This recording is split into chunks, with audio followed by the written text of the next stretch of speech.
Redorer le blason de la pêche en principauté et sur le littoral. Voici en quelques mots l'objectif de la nouvelle fédération de pêche en mer monégasque. En mars 2017, deux amis relèvent le défi de reprendre les rênes de cette fédération restée en sommeil depuis 1991. Et dans cet élan, ils ont souhaité y ajouter une portée environnementale. On est des passionnés qui pratiquons la pêche sportive depuis plusieurs années.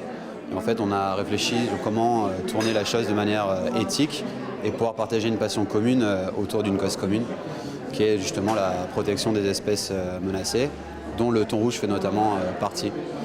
Donc en fait, c'est à partir de là qu'on a créé notre fédération pour développer autour de ça tout un projet de protection du thon rouge. Ils pratiquent le catch and release, en français la capture d'un poisson puis sa remise à l'eau avec du matériel spécialisé qui évite que les espèces pêchées ne soient blessées.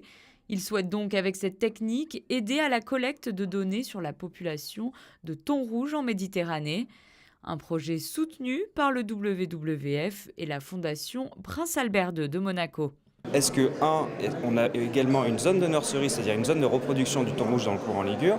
Quelle est sa population? Quelle est sa saisonnalité? Est-ce qu'il est là toute l'année ou est-ce qu'il est là que par vague de migration? Est-ce que, comme semblent dire les dernières études, on a une population qui est vraiment interne à la Méditerranée et une autre qui est très migratrice?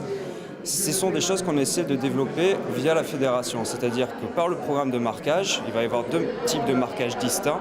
Un premier avec des postes de marques satellites qui, elles, vont être mises suite à une formation qu'on va recevoir de la part du VVF pour pouvoir poser ces balises.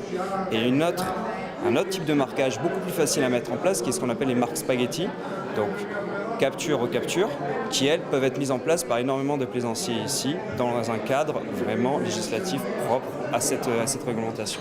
La fédération compte actuellement une vingtaine de membres et proposera prochainement des formations pour tous les bénévoles souhaitant participer à cette opération. Les premiers marquages débuteront à partir du mois de mars. Une réunion d'information aura lieu le 17 février à 18 h au Stardeck.